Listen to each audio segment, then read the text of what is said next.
rappelle des choses de bon sens, mais aussi des conseils, hein, parce que on n'est pas ébloui par hasard.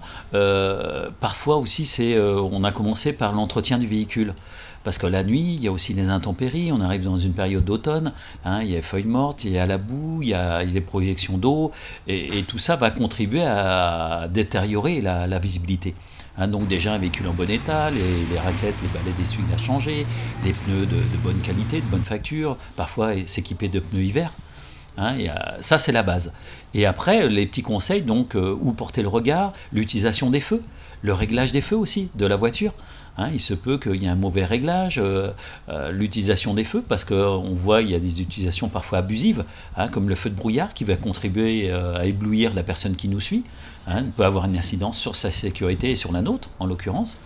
Et puis derrière, des façons de faire aussi, notamment en adaptation d'allure. Ça c'est primordial sur les croisements, sur les dépassements, hein, choisir l'endroit où on va doubler et comment on va le faire. Là où on prend les mauvaises habitudes, c'est les routes de tous les jours.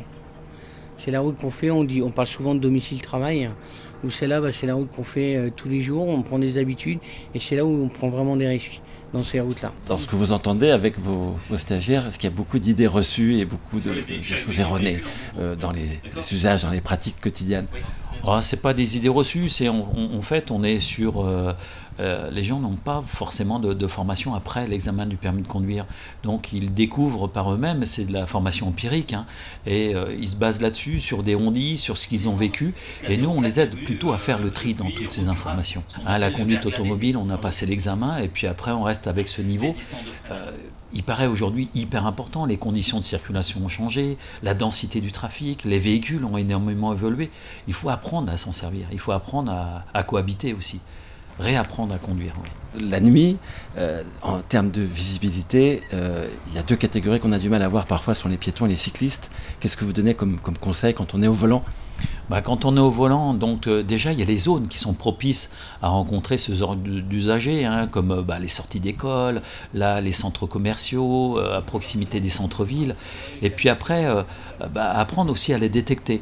Aujourd'hui, de plus en plus de piétons ou de cyclistes vont s'équiper de vêtements qui vont porter la lumière ou avec des flashs, des choses comme ça.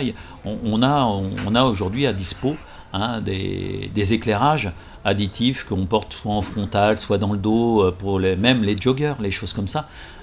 Et les gens adorent s'en équiper. Oui, il y a beaucoup, on parle beaucoup des cyclistes, il revient souvent les cyclistes, parce qu'ils sont avec des habits sombres souvent, les lumières il n'y a pas toujours. Et les piétons aussi, on a tendance à oublier aussi les piétons, parce qu'ils sont dans des zones éclairées, ils ont l'impression d'être vus, mais quand on est derrière un volant, on se rend compte que le piéton, s'il a des habits sombres aussi, on ne va pas le voir obligatoirement, même s'il est au niveau d'un lampadaire. Donc on va être surpris par le piéton. Alors, qu'est-ce qu'on peut dire sur ce qui s'est passé? Donc là vous êtes arrivé ici, donc là vous avez adapté l'allure. Un petit coup de frein trop bouge, mais pourquoi vous avez mis un gros coup de frein d'ailleurs? Je sais pas, parce qu'en fait je sentais pas, j'avais pas la sensation de freiner en fait, c'est pour ça. Le risque il est où ici là? Voilà, s'il y a un enfant qui traverse. Un enfant qui traverse? Est-ce qu'il y a un autre aussi derrière la voiture, celle-là. La voiture? Vous êtes sûr qu'il n'y ait personne dans ce véhicule aussi? Non, on n'est pas sûr. Donc qu'est-ce qui peut arriver? Il ouvre la porte. Il ouvre sa portière. Il redémarre. Oui, aussi. C'est vrai que les feux ne sont pas allumés à première vue, mais on n'est pas là avant non plus.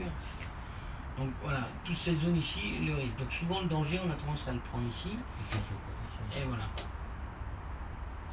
Et là, comme vous voyez, donc là vous avez adapté votre allure tranquillement sur l'accélérateur, on est à 20 km/h. Et là, quand vous avez passé, vous avez commencé à accélérer en fait. Et là, on arrive à 30 km/h. Ça serait très bien plus que les scooters. Oui. Scooter, s'il avait éclairé, peut-être qu'on aurait vu Peut-être. Et ça, avec des peut-être. Alors c'est vrai que c'est bien de prendre en considération les jeunes, et souvent on a tendance à se focaliser sur ce groupe. Et une fois qu'on a dépassé ce groupe, c'est là qu'on dit c'est bon, ouf, je vais pouvoir accélérer. Mais la zone de danger, en fait, c'est les voitures comme vous avez vu au départ, les bus, et tout ce qui se passe aussi derrière le bus.